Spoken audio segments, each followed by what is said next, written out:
자, 이제 정비 사업의 시행 관련한 주제 살펴보겠습니다. 크게 이제 주제로 볼 수 있는 것이 사업 시행인가, 그다음에 관리 처분인가, 그다음에 준공인가고 이전에 고시 이렇게 총 4가지 항목으로 구성이 되어 있습니다. 그래서 자, 정비 구역 지정되고 정비 사업 시행됩니다. 주된 시행자 조합 등이 중심이 되게 될 것이고요. 자, 이 시행자가 몇 세대 아파트를 건설하겠다라고 하는 사업 시행 계획서를 작성을 하게 됩니다. 그래서 사업 시행 계획서의 작성 이라고 하는 것이 하나의 축이 되게 될 것이고요.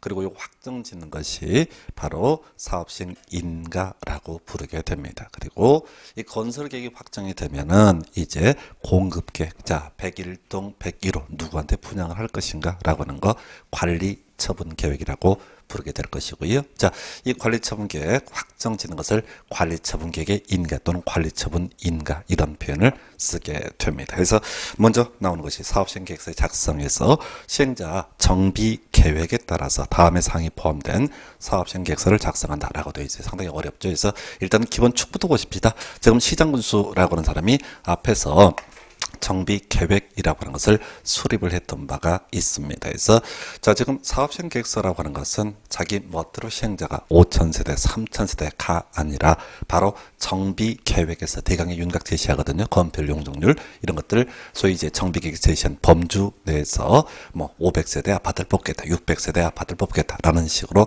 사업 시행 계획서를 작성을 하게 됩니다. 그래서 내용이 상당히 많아요. 그래서 일단은 이 사업 시행 계획서의 내용을 평가함에 있어서는 건설 계획이다. 이게 핵심이에요. 나머지는 이슈가 안 되고 기본적으로 건설 계획 달리 얘기하게 되면 분양에 관한 부분은 사업 시행 계획서의 내용이 될 수가 없고 분양에 관한 부분은 관리 처분 계획의 내용이다. 이렇게 이제 가셔야 되는데 거기 이제 보게 되면 6번, 7번, 8번인가요? 토지 이용계획, 건축물 배치 계획을 포함한다. 그 다음에 자, 건축물의 높이 용적 늘어가는 건축계획, 정비 기반시설, 공동 이용시설 설치 계획 등에서 이렇게 3개 개념상 뭐라고요? 집 짓는 계획입니다. 집 짓기 가는 거죠. 그래서 101동을 어디다 배치하고 102동을 어디다 배치하고 그리고 이 101동은 몇 층까지 뽑고 그리고 우리가 주택단지를 만들어 갈 때 주택만 있는 게 아니라 도로 같은 거 필요하잖아요. 이게 정비 기반 시설 이렇게 가서 자 그렇게 3가지 묶어서 집 짓기라고 보게 될 것이고 그 다음에 거기 이제 5번인가요? 뒤에 폐기물 처리 계획 이렇게 나와 있습니다. 그래서 이거 뭐냐면 부수는 거죠. 그래서 기존에 집을 기존의 토지에다 집을 짓기 위해서는 기존에는 건축물을 때려 부셔야 됩니다. 그래서 부수기라고 해야 될 것이고 그 앞에 하나, 둘, 셋 임시 수용 시설을 포함한 주민 이주대책, 세입자 주거 및 이주대책, 그 다음에 임대주택 건설 계획 등 이렇게 돼 있어요. 그래서 이렇게 3가지는 쫓아내기 이렇게 가는 거죠. 그래서 기존에 있는 세입자라든가 또 형편이 어려운 토지 등 소유자 자 내보내고 쫓아내고 나서 부수고 또 집 짓는 계획 이게 바로 뭐가 된다? 사업 시행 계획이다 이렇게 얘기를 합니다. 그래서 이건 뉘앙스 지금 평가하기 위해서 하는 거고 각각의 항목 등은 뒤에서 관련한 부분에서 하나하나 확인을 하게 될 거예요. 그래서 결과적으로 사업 시행 계획서는 분양이 아니라 건설 계획이고 건설하기 위해서 부수고 또 부수기 위해서 기존에 살고 있는 부분들을 쫓아내는 것이다. 다만 시험용으로 접근할 때 임대주택 건설 계획이라고 하는 것, 과열고 재건축 사업에 있어서는 소형주택 건설 계획을 말한다. 이렇게 되어 있거든요. 아직은 출제가 안 됐는데 제일 쉽게 구성할 수 있는 것 중에 하나가 재건축 사업을 위한 사업시행 계획서의 내용으로 볼 수 없는 것은 그럼 답은 임대주택 건설 계획 이렇게 가는 거예요. 그래서 임대주택 건설 계획 대신에 재건축에 있어서는 소형주택 건설 계획을 말한다. 나머지 항목 볼까요? 9번 항목에 사업 시행 기간 동안 정비구역 내 가로등 설치라든가 폐쇄로 TV, 그다음에 폐쇄로 텔레비전 설치 등 범죄 예방 대책. 자, 요건 이제 소위 이제 부산에서 김기일수 사건이라는 것이 한번 있었던 적이 있습니다. 그래서 그 친구가 울산에 있는 자매 살해하고요. 부산에 숨어 들었다가 몇 달 동안 숨어 지냈던 사건이 있었고 그 사람이 이제 어디서 살았냐라고 했을 때 바로 재개발구역 이 철거된 지역에서 살아갔다라고 해서 그 후로 이런 CCTV 설치 계획 이런 것들도 사업 시행 계획서의 한 내용으로 나열하고 있고요. 그 다음에 10번 교육시설의 교육환경 보호에 관한 계획에서 200m 이내에 하는다 해서 이건 별건 아니고 자 우리가 이제 재개발 등을 함에 있어서 아이들 통학로 문제가 있습니다. 그래서 이 통학로 등을 확보하기 위한 게 이게 바로 뭐가 된다? 교육시설의 어떤 보호에 관한 게 갈 것이고요. 그 다음에 좀 특이한 게 정비사업비라고 하는 것이 문제인데 원래 돈 얘기는요 보통 관리처분계획에서 주로 문제를 삼습니다. 그런데 최근에 이 사업시행계획서에 정비사업비라고 하는 것도 추가가 됐습니다. 그래서 뭐 큰 의미는 가질 수 없겠고요.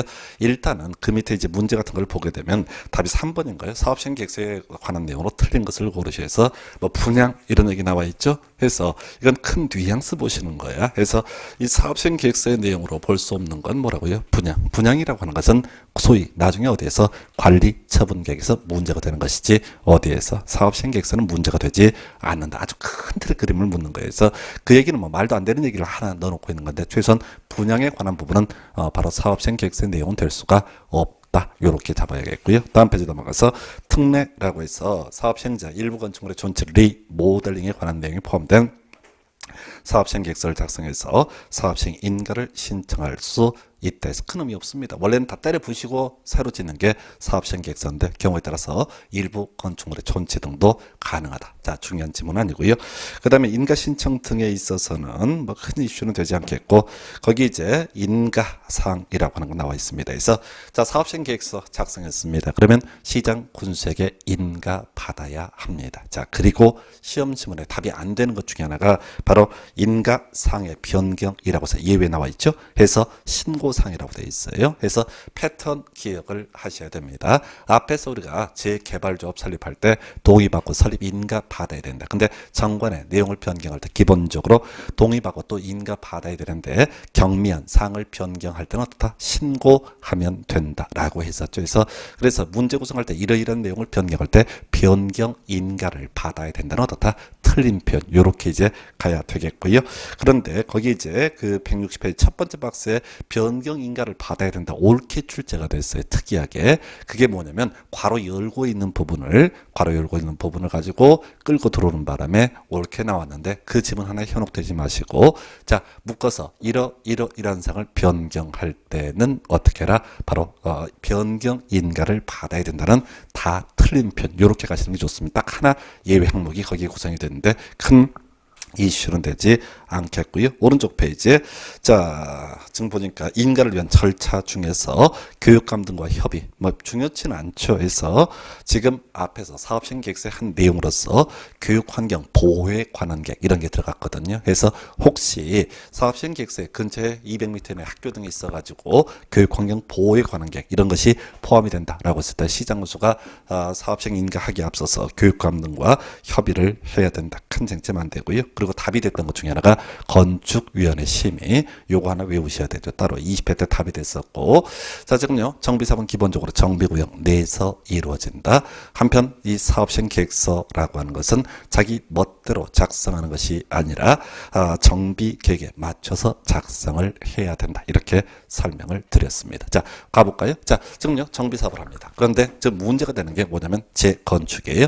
자 정비사업은 기본적으로 정비구역 내에서 이루어지게 되는데 재건축은 정비구역 밖에서 같이 묶어서 이루어질 수도 있다. 그래서 정비구역 내 재건축에 있어서는요 별 문제가 없어요. 왜? 사업시행 인가를 함에 있어서 기준점 바로 정비계획이라고 하는 것이 나와 있습니다. 그런데 지금 문제가 되는 게 재건축을 할 때 정비구역 밖의 재건축, 정비구역과 밖의 재건축에 있어서는 기준점이 없어요. 기준점이. 바로 정비계획은 정비구역만을 대상으로 수립하기 때문에 그래서 이 정비구역 밖의 재건축에 대한 사업시행 인가를 하고자 할 때는 건축위원회 심의라고 하는 따라 추가적인 절차가 요구가 된다라고 해서 자, 그 기니까 외울 때 정비구역 밖의 재건축 그냥 건축위원회 심의를 거쳐서 인가할 수 있다. 요 정도로 가겠습니다. 그래서 그 정도 요것도 이제 중요한 이슈가 됐었고 그 다음에 역시 19회, 20회, 21회 계속 중요한 출제 포인트를 구성하고 있던 것이 임시 수용시설의 설치 등 나와 있어요. 자, 큰 그림 가십시다. 우리 앞에서 사업시행계획서의 내용 중에서 임시 수용시설이라고 하는 것이 있었어요. 임시 수용시설. 자, 그러면 문제가 되는 게 뭐냐면 지금요 우리 사업시행계획서의 내용으로서 임시 수용시설 누가 조합이 작성을 하고 조합이 임시 수용시설을 설치하도록 법이 규정하고 있습니다. 자, 그러면 이게 이제 골 때리는 얘기가 되는 거예요. 임시 수용시설이라고 하는 게 지금 형편이 어려운 사람들이 자, 임시로 거주케 하는 시설, 이게 바로 소위 임시 수용시설인데 지금 누가 일반 사인이라 부르시는 조합이 임시 수용시설을 설치하도록 규정하고 있어요. 그러면 안 되죠. 왜? 그리고 당연히 사회적으로 형편이 어려운 분들은 국가나 지자체가 나서서 도와줘야 되는 거지. 조합이 무슨 뭐 자선사업과도 아니고 임시 수용시설을 조합 보고 설치하라고 하는 것은 사실 문제가 있습니다. 그래서 우리 정비법에서는 이런 임시 수용시설의 설치를 위해서 조합이 요청을 하게 되면, 시행자가 요청을 하게 되면 자, 국공유지 또 건물 등을 무상으로 쓸 수 있게 하도록 하고 있습니다. 그게 이제 이게 길게 나와 있는데 핵심은 자, 임시 수용시설에 필요한 토지 건축물 이 사업 시행자가 사용 신청을 하게 되면 어떻다? 국가지자체는 무상으로 쓸 수 있게 해줘야 된다. 이렇게 갈 것이고요. 자, 시험에 나오는 것은 바로 예외가 있습니다. 제3자와 매매 계약을 체결한 경우 나와 있죠. 그래서 우리가 이제 외울 건 딱 한 가지예요. 제3자와 매매 계약을 체결한 경우, 예, 이때는 신청을 거절할 수 있다. 이렇게 돼 있어요. 제3자와 매매 계약을 체결하면 어떻다? 이때는 신청을 거절할 수 있다. 자, 그래서 개념이 뭐냐면, 자, 보십시다. 지금요, 자, 국공유지가 있습니다. 자, 이 국공유지에 대해서 지금 임시 수용시설로 쓰기 위해서 사용 신청을 했습니다. 근데 이 문제의 토지 부분에 대해서 국가지자체가 이미 제3자와 매매 계약을 체결한 상태입니다. 그러면 소유권 누구한테 있어요? 제3자입니까? 국가입니까? 했을 때 당연히 국가입니다. 왜? 아직 등기됐다는 얘기는 없으니까 매매 계약만 체결한 상태예요. 자, 그러면은 어떻다? 자, 이때도 무상으로 쓸 수 있을 것인가? 아니, 이거는 곧 소유권 넘어가기 때문에 이때는 어떻다? 신청을 거절할 수 있다. 외울 게 뭐라고요? 그 앞에 이제 주거 환경 개선이나 재개발 이런 것들이 예시값이 나오게 되는데 그저 포인트 뭐라고요? 제3자와 매매 계약을 체결하면 어떻다? 신청을 거절할 수 있다. 외울 항목은 뭐라고요? 제3자와 매매 계약 체결. 이게 출제 포인트에 나머지는 중요한 이슈가 아닙니다. 그래서 우리 사업시행 계획서의 내용 중에서 임시 수용 시설 등에 관한 부분 이렇게 봤고요. 그다음에 정비사업별 특례 중에서 주거 환경 개선 사업 관련해서 뭐 18회 19회 때 한참 나오다가 요즘에 거의 10년 동안 구성이 안 되고 있는데, 자, 주거 환경 개선 사업에 따른 허가를 받은 때, 그다음에 부동산 등기를 함에 있어서 국민주택 채권 매입 규정 적용하지 아니한다 이렇게 돼 있네요. 자, 요거 설명 하나 드릴게. 우리 앞에서 도시개발법에서 자, 지자체장 시도지사가 도시군 계획시설 사업이라든가 도시개발 사업에 필요한 재원을 확보하기 위해서 토지 형질 변경 허가를 받은 자, 이런 사람들에게 바로 강제로 돈 꾸는 제도가 도시개발 채권 이렇게 설명을 드렸습니다. 자, 한편 이 도시개발 채권에 대응해서 자, 우리가 자세히 공부는 하지 않는데 국민주택 채권이라고 하는 개념이 있어요. 이 국민주택 채권이라고 하는 거, 자, 허가를 받거나 등기를 하게 됩니다. 그러면 국가에서는 좋은 일 생기셨네요. 축하합니다. 돈 좀 꺼주세요. 라고 하는 개념이 뭐다? 바로 국민주택 채권이라는 개념이 되겠습니다. 자, 그런데 우리 정비 사업 중에서 이 주거 환경 개선 사업이라고 하는 건 뭐라고요? 형편 제일 어려운 동네죠. 앞에서 달동네 개선 사업이라고 불렸던 그런 사업입니다. 이렇게 형편이 어려운 분들이 허가나 등기를 했다고 해서 이때 어떻다? 채권 매입조항 적용하지 않는다라는 얘기는 국민주택 채권을 매입하지 않아도 된다. 시험 문제는 간단해요. 적용하지 않는다 오른편, 적용한다 틀린 편, 단순하게 출제가 이루어지게 됩니다. 그 정도고요. 그 다음에 재건축 관련해서 나왔던 거, 자, 조합원 전체 소유의 토지 건축물에 대해서는 조합 소유의 토지 건축물을 본다 해서 얘는 뭐 나와도 항상 옳게 나오는 지문, 중요 지문 아니고요. 그 다음에 도시환경 정비사업 관련해서 정비사업비의 예치라고 하는 건 나와 있습니다. 그래서 자, 26개 때인가요? 이 숫자를 물어보는 문제가 출제가 됐습니다. 그래서 자, 일단은 거기 이제 지정 개발자가 문제가 돼요. 그래서 우리가 정비사업의 시행자 중에서 앞에서 시장, 무수, 지정 개발자, 주공 등 조합, 토지 등 소유자 뭐 이런 것들이 존재했었는데요.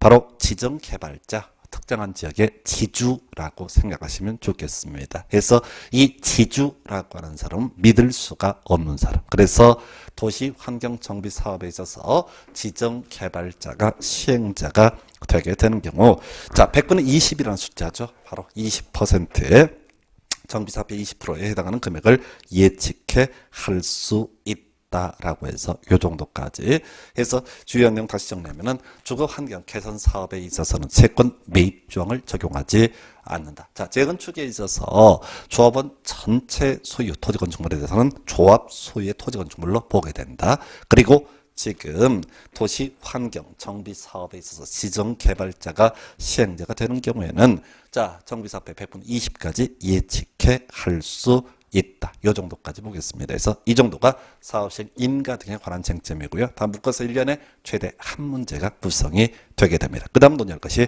여러분 교재 163페이지의 관리처분계획의 수립이라고 하는 거 살펴보겠습니다. 그래서 자, 이제 건설계획 확정했습니다. 사업시행 인가도 떨어졌습니다. 그러면 각 동별로 호수별로 누구한테 분양을 할 것인가 라고 하는 것이 바로 관리처분계획이라고 하는 개념이 될 것이고, 첫 번째 나와 있는 것, 소위 이제 관리처분계획의 일반적 수립 기준 중에서 수립의 기준일, 관리처분계획 수립 언제를 기준으로 할 것인가 라고 했을 때 분양 설계에 관한 계획은 분양 신청 기간이 만료되는 날을 기준으로 수립한다 해서 요건 뭔 얘기냐면 선착순 분양이 아니다, 이런 취지가 되겠습니다. 그래서 자, 지금요 관리처분계획 수립할 때 자, 조합에서 날짜를 정해준다고 언제부터 언제까지 분양 신청하십시오 라고 해서 5월 1일부터 5월 15일까지 분양 신청하십시오. 만약에 이렇게 정했다고 하면 자, 5월 1일 날 먼저 분양 신청했다고 해서 먼저 주는 게 아니라 5월 15일까지 기다렸다가 어떻게 한다? 분양 신청 그 결과를 가지고 자, 누구한테 몇 평짜리 아파트를 분양을 할 것인가는 분양 설계에 관한 계획을 수립한다. 분양 설계는 뭐냐면 101동 101호 갑한테, 101동 102호는 을한테, 이런 식으로 얘기하는 것을 분양 설계라고 부르게 됩니다. 각 호수별로 누가 분양을 받을 것인지. 자, 그런데 이게 일반적인데 23회 때 가면 구성됐던 것이 소위 기준 1이라고 하는 것이 문제가 됐어요. 거기서 색깔 입혀진 게 이제 문제가 될 텐데, 지금 정비 사업을 추진하는 과정에서 지분 쪼개기를 하는 경우가 있습니다. 해서 이렇게 지분 쪼개기를 하는 경우에는 분양 신청 기간이 만료된 날까지, 그때까지 기다려서 이런 분양 설계에 관한 계획을 수립하는 것이 아니라 특정한 날짜를 딱 정해놓고 이 날짜 이후로 쪼갠 건 다 나가리, 무효시키는 제도가 바로 기준 1을 전제로 하는 바로 관리처분계획의 수립이다 라고 이렇게 돼 있어요. 그래서 거기 이제 상당히 말이 긴데 외울 게 분할이라고 하는 거, 지분 쪼개기 전형이죠. 토지 건축, 토지를 수개 필지로 분할하는 경우. 두 번째, 자, 단독 다가구 주택이 다세대 주택으로 전환, 키워드 전환이죠. 세 번째, 분리 소유라고 되어 있고요. 네 번째, 색깔이 안 입혀졌는데 증가라고 하는 것에서 자, 분할, 전환, 분리 소유, 증가라고 하는 이런 네 가지 경우에 있어서는 어떻게 한다고요?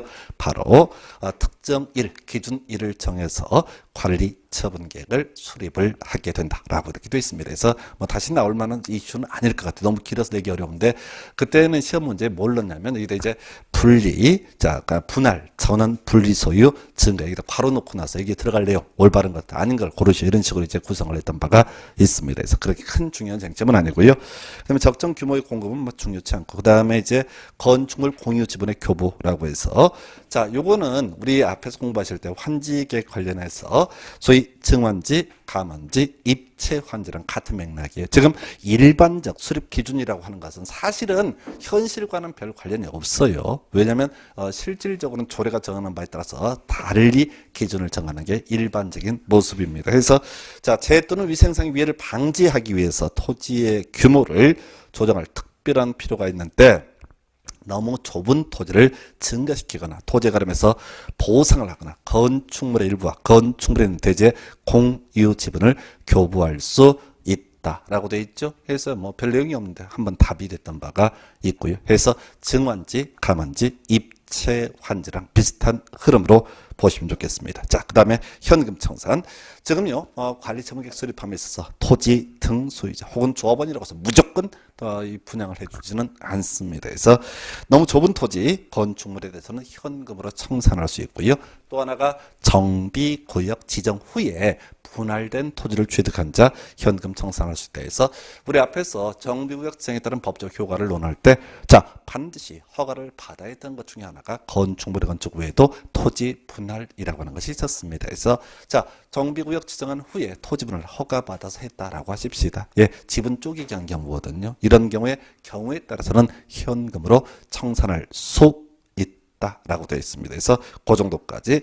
그리고 좀 어려운 게 공급 가능 주택수예요. 이게 이제 제일 어려운 파트가 되게 될 텐데 지금 재개발, 재건축 등을 함에 있어서 몇 세대 주택을 줄 것이냐라고 하는 것, 예, 원칙은 한 채입니다. 원칙은 한 주택만 줄 수가 있습니다. 그래서 이제 공백할 때 예외를 정확히 캐치를 해야 돼요. 그래서 지금 3주택 이하까지 줄 수 있는 경우 있고 보유 주택수, 소유 주택수만큼 공급할 수 있는 경우도 있습니다. 해서 자, 먼저 3주택 이하까지 공급할 수 있는 케이스. 과밀억제번역에서의 특히 과열 지구에 위치하지 아니하는 재건축 사업의 토지 등 소유자, 이런 경우에는 바로 3주택 이하까지 공급할 수 있습니다. 그래서 이건 뭘 의미하게 되냐면 강남 재건축을 얘기하게 됩니다. 자, 우리 특히 과열 지구라고 하는 거 지금 이명박 정부 중반 때부터 우리나라에 단 한 건도 특히 과열 지구는 지정된 사례가 없습니다. 마지막으로 강남 3구에 지정이 됐다가 해제가 됐었거든요. 그래서 지금 자, 재건축이라고 되어 있고 자, 과밀억제 권역이라고 되어 있어요. 과밀억제 권역, 우리가 수도권이라고 하는 것은 과밀억제 권역과 성장관리 권역, 자연보전 권역으로 구분할 수 있는데 서울 대부분이 다 과밀억제 권역, 성남, 고양시 이런 데들 좀 사람 많이 모여 사는 동네는 다 과밀억제 권역으로 보면 되는 거예요. 그래서 과밀억제 권역입니다. 그리고 특히 과열지구가 아닙니다 라고 했을 때 어차피 재개발은 무조건 한 채예요. 재건축에 있어서는 다 3주택까지, 3주택 이하까지 공급할 수 있다. 그리고 소유 주택수 또는 보유 주택수만큼 공급할 수 있는 케이스. 자, 3개 있는데요. 먼저 2개 간단히 날려버릴까요?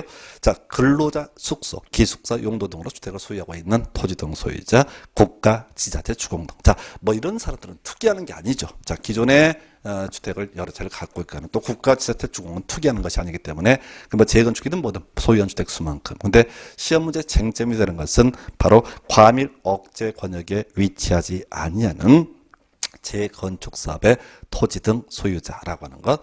해서 앞에서 서울이라든가 뭐 고양시라든가 성남 이렇게 사람들 많이 모여 사는 수도권이 아닌 동네, 이런 과밀억제 권역이 아니다라고 되어 있고요. 그리고 재건축이다. 그러면 이때는 소유한 주택 수만큼 공급할 수 있다. 그럼 이렇게 정립니다.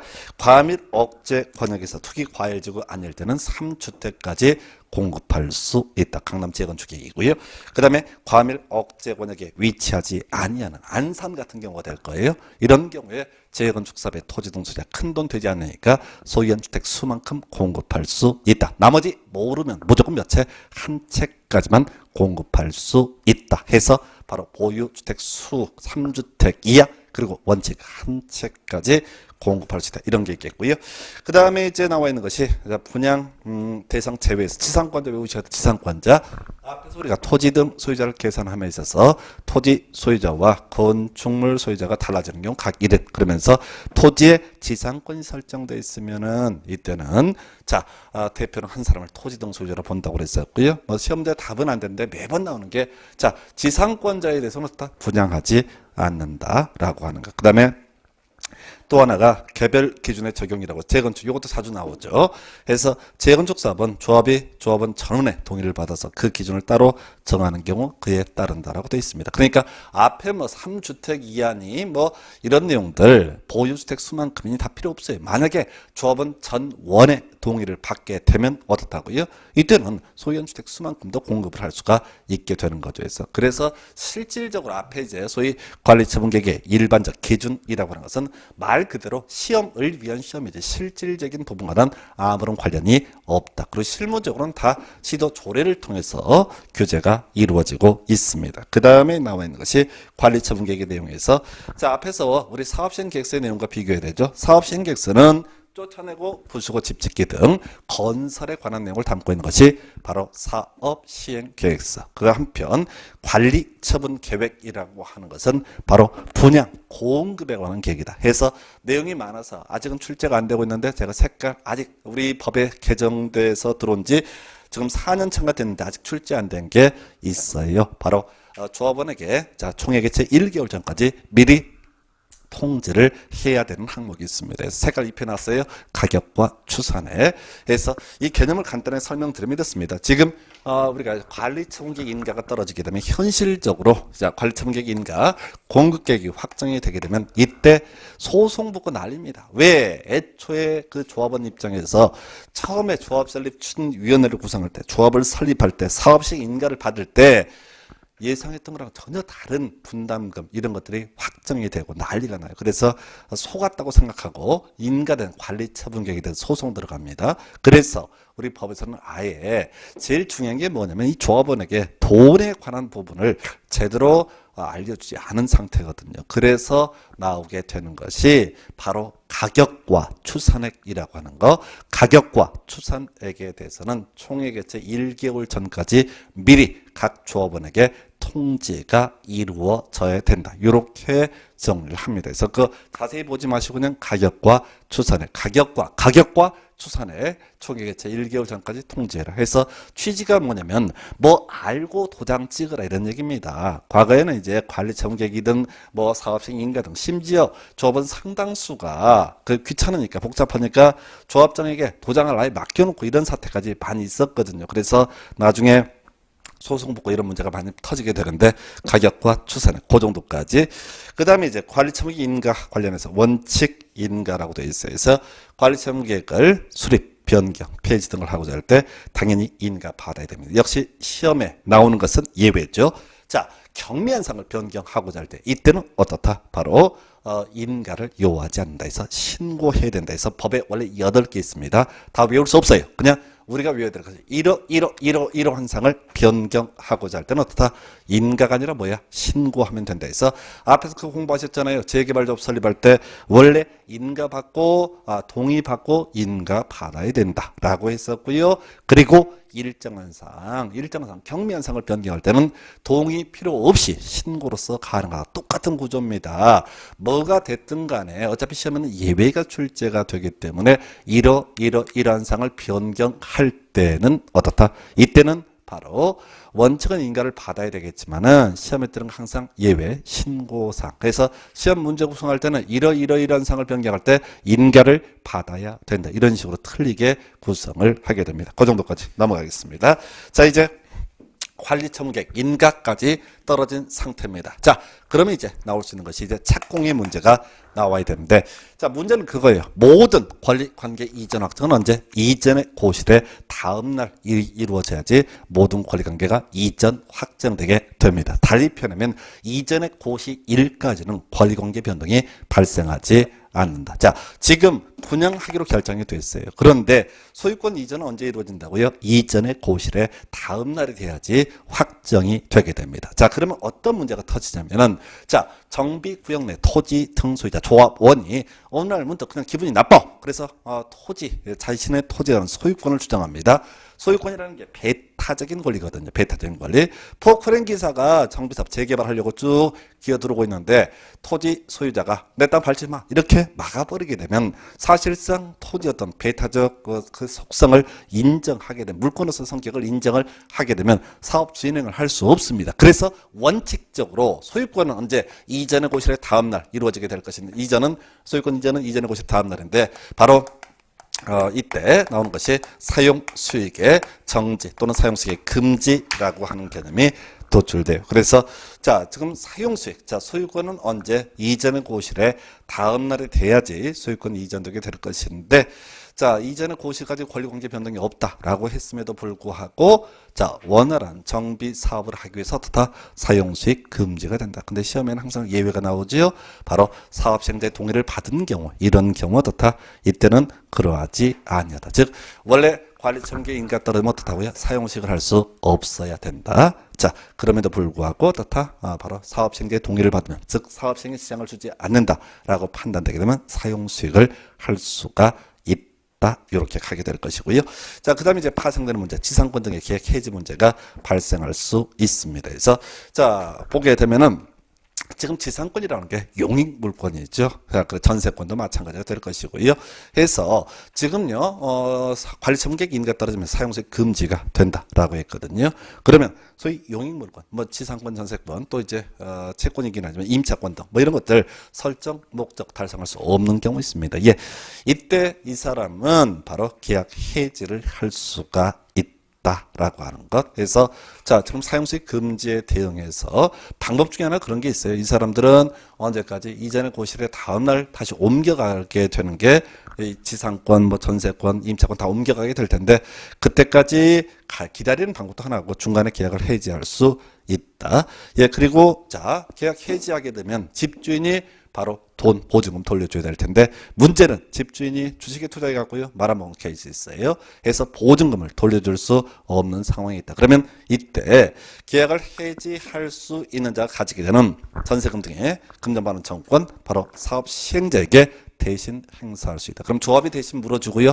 나중에 구상권 행사의 문제 발생됩니다. 그런데 일단은 지금 요 근래 문제에서는 뭐 한 10년 정도 보게 되면 계약 해지할 수 있다. 이 정도까지만 문제가 되게 될 것이고 마지막 쟁점 중에 하나가 바로 철거 얘기죠. 철거. 그다음에 관리 이런 얘기인데 일단은 철거라고 하는 것은 자, 기본 틀 원칙은 뭐야? 관리 처분계획 인가 후에 철거한다. 근데 시험에는 항상 예외가 나오게 돼 있다고요. 자, 관리 처분계획 인가 전이라도 어떻다? 철거를 할 수가 있다 해서 답은 안 돼요. 관리처분계획 인가 전이라도 어떻게 할 수 있다? 철거할 수 있다. 해서 거기 이제 뭐 어떤 경우 자, 건축물의 붕괴 등 안전사고의 우려가 있는 경우 또 오범질의 우려가 있는 경우 등 미리 이런 일정한 경우 있으면 어떻다? 관리처분계획 인가 전이라도 철거를 할 수 있다. 그 정도까지 보겠습니다. 넘어가요. 나머지는 별 쟁점 안 되고 자, 이제 교재 168페이지 자, 바로 준공인가라고 하는 주제 나오게 됩니다. 그래서 자, 볼까요? 큰 틀 그림 잡으셔야 돼. 자, 건설계획이라고 하는 거 사업시행계획서 썼고요. 요거 확정되는 것을 사업시행인가라고 불렀습니다. 그러면 지금 인가된 사업시행계획 따라서 공사가 제대로 되는지를 확인하는 것을 준공인가라고 부르게 됩니다. 그래서 사업시행 인가를 했던 사람이 정비계획을 수립했던 시장군수예요. 그래서 준공인가라고 하는 것도 시장군수가 하게 됩니다. 그래서 뭐 나머지는 뭐 한번 읽어보시면 좋겠고 거기서 이제 굳이 비교를 하자면 이런 경우죠. 중간에 공사 완료 고시라고 하는 주제가 나오게 되는데 만약에 시장군수가 시행자인 경우가 있거든요. 그럼 자기가 자기한테 인가를 받기는 민망하거든. 그래서 이때는 어떻다? 공사 완료 고시라고 하는 거 한다. 그래서 결과적으로 준공인가의 고시와 공사 완료 고시는 똑같은 얘기예요. 똑같은 얘기고 다만 그 주체가 사업시행자가 시장군수가 아니었을 때는 준공인가의 고시 그리고 시장군수였을 때는 공사 완료 고시 그리고 시험 문제의 쟁점이 되는 것은 준공인가 전 사용이라고 하는 거예요. 준공인가가 있으면 어떻게 할 수 있다? 사용할 수 있다. 그러면 준공인가가 없으면 원래 사용할 수 없어야 됩니다. 근데 시험에 나올 수 있는 건 예외죠. 바로 준공인가 전이라도 허가를 받으면 어떻게 할 수 있다? 사용할 수 있다. 해서 원칙은요 허가죠. 그래서 교재 몇 페이지? 169페이지. 자, 시장군수는 준공인가를 하기 전이라 할지라도 완공된 건축물의 사용의 지장이 없는 등 자, 일정한 기준에 적합한 경우에 입주 예정자가 완공된 건축물을 사용할 것을 시행자에 대해서 허가할 수 있다라고 해서 다시 기본 자, 준공인가 전이라도 허가받으면 어떻게 할 수 있다? 사용할 수 있다. 다만 시장군수가 시행자였을 때 바로 앞에 나온 내용이죠. 이때는 허가 없이도 사용케 할 수 있다. 큰 쟁점은 안 됩니다. 그래서 그저 우리가 기억할 것은 준공인가 전이라도 원칙적으로 허가를 받으면 어떻게 할 수 있다? 사용할 수 있다. 요 정도고요. 자, 이제 결론 마지막이죠. 지금 이제 공사가 다 끝났습니다. 그리고 이제 소유권 이전에 드리겠습니다라고 발표를 합니다. 이걸 우리가 이전의 고시라고 부르게 돼요. 해서 이전의 고시라고 하는 것이 있게 되면 모든 관리관계 이전 확정은 언제 이전의 고시의 다음 날 이루어지게 됩니다. 그래서 나오게 되는 내용. 자, 보니까 자, 거기 이전의 고시 바로 갈게요. 사업 시행자는 대지 및 건축물의 소유권을 이전하고자 하는데 그 내용을 지자체 공보에 고시한 후 우선 끊어서 소유권을 이전하고자 할 때 어떻게 한다고요? 공보에 고시를 하게 됩니다. 이걸 이름하여 뭐라 부른다고요? 이전의 고시. 소유권을 이전한 다음에 고시하는 게 아니라 소유권을 이전하고 싶을 때 어떻게 한다? 고시하도록 하고 있습니다. 자, 그에 따른 법적 효과 바로 소유권 취득 시기에서 대지 또는 건축물을 분양받을 자 고시가 있는 날의 다음 날에 그 소유권을 취득한다 해서 제일 쉬운 거죠. 다음 날 소유권을 취득한다. 자, 그러면 이건 너무 쉬우니까 틀리게 나오든 맞게 나오든 답이 되지는 않아요. 그러면은 그 다음 제문 지상권 등의 이전 나와 있죠. 해서 외울 게 설정된 것으로 본다라고 이렇게 돼 있습니다. 그래서 자, 우리가 어떤 기존의 토지, 건축물 등에 있어서 자, 지상권이라든가 저당권 같은 각종의 권리가 설정이 돼 있었습니다. 그러면 이전의 고실의 다음 날이 되게 되면 소유권 옮겨가고요. 자, 그러면 당연히 지상권이나 전세권, 뭐 저당권 등 각종의 권리도 다 모두 언제 이전의 고실의 다음 날 옮겨가게 됩니다. 그 얘기를 우리 법에서는 설정된 것으로 본다라는 식으로 표현하고요. 자, 이 지문은 항상 옳게 냅니다. 그 앞에 경우수가 워낙 많기 때문에 그걸 축약을 해서 내게 될 것이고 이 파트에서 옳은 것을 고르셔야 할 때 항상 내는 지문 중에 하나가 뭐라고요? 설정된 것으로 본다 이렇게 가는 거예요. 그래서 중간 얘기는 계속 바뀌기 때문에 시험 지문 구성할 때 큰 이슈가 안 되고 뭐라고요? 설정된 것으로 본다라고 이렇게 돼 있어요. 그래서 고시가 있는 날의 다음 날에 자, 소유권 취득하고 나머지 권리도 같이 옮겨오게 된다. 그걸 이름하여 뭐라고 한다? 설정된 것으로 본다라고 되어 있어요. 자, 그리고 이제 다음 페이지 넘어가게 되면 자, 지금 다 넘어와야 돼. 넘어오는 건 별개의 문제로 지금 분양 받은 거하고 기존의 자산 가치를 비교했을 때 더 많이 받은 분도 있을 테고 적게 받은 분도 있을 겁니다. 자, 이게 바로 청산의 문제인데 거기서 별것도 아닌데 분할 징수, 분할 교부할 수 있다. 이것도 이슈가 돼요. 자, 원래 법 논리 구조로 보게 되면 이전의 고실이 있게 되면 이전의 고실의 다음날 모든 권리관계가 이전 확정이 돼요. 그러면은 청산금의 문제도 이전의 고실의 다음날 확정이 되고 이전의 고실의 다음날 청산금 주거니 받거니 쌩 난리가 나게 될 겁니다. 실무적으로 너무 어렵겠죠. 그래서 자, 어떻게 하느냐 했을 때 정관 등에서 분할 징수, 분할 지급에 대해서 정하고 있으면은 자, 관리처분계획 인가 후부터 이전의 고실까지 분할 징수, 분할 지급할 수 있다. 또, 자, 총회 의결을 거쳐서 따로 정한 경우에는 관리처분계획 인가 후부터 이전의 고실까지 분할 징수, 분할 지급할 수 있다. 그래서 우리가 외워야 되는 것은 분할 징수, 분할 지급할 수 있다라고 하는 거 요렇게 하나 봤었고요. 자, 한편 청산금의 강제징수. 지금 자, 이 청산금이라고 하는 거, 자, 분할 징수, 분할 교부도 가능하고 또 기본적으로 원래 법 체계상으로는 자, 이전의 고실 다음 날 확정이 되죠. 그랬을 때 자, 지금 만약에 시장구수가 아닌 시행자가 문제가 될 텐데 지금 돈을 내지 않는 것들이 있습니다. 그러면 시군구청장한테 징수를 위탁할 수 있고요. 소수에서 앞으로 공법에서 3번 나옵니다.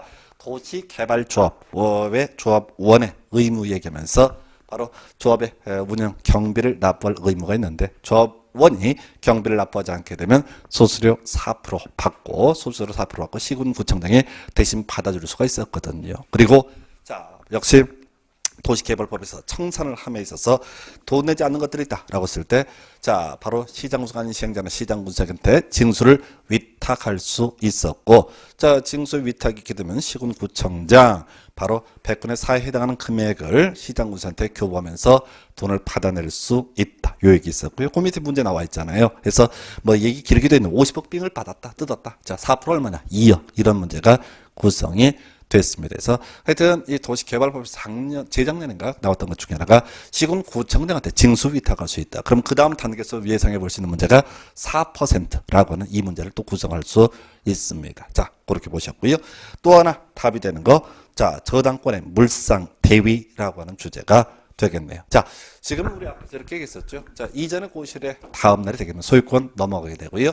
각종 권리도 설정된 것으로 본다. 저당권도 설정된 것으로 봐야 됩니다. 그런데 이런 경우 있다는 얘기죠.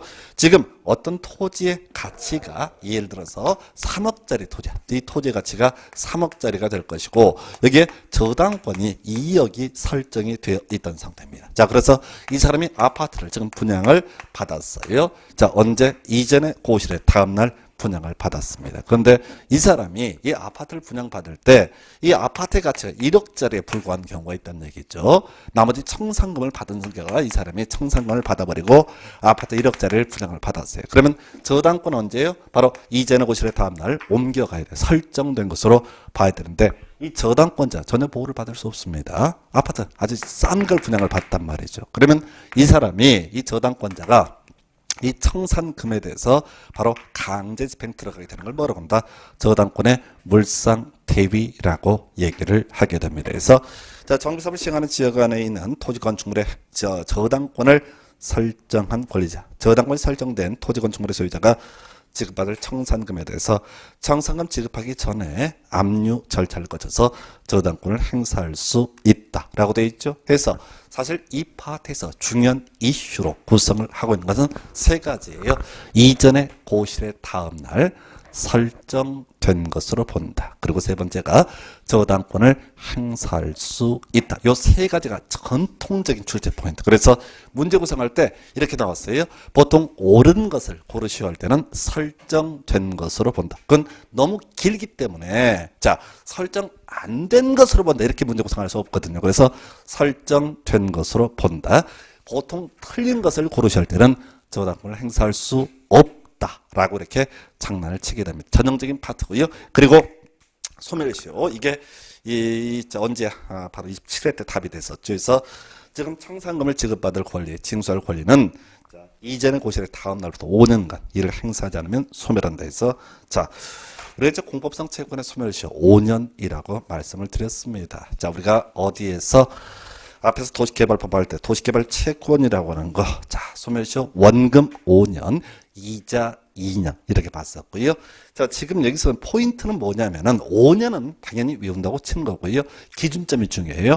언제 청산금을 지급받을 권리가 생깁니까? 라고 했을 때 분양받았을 때 그게 언제예요?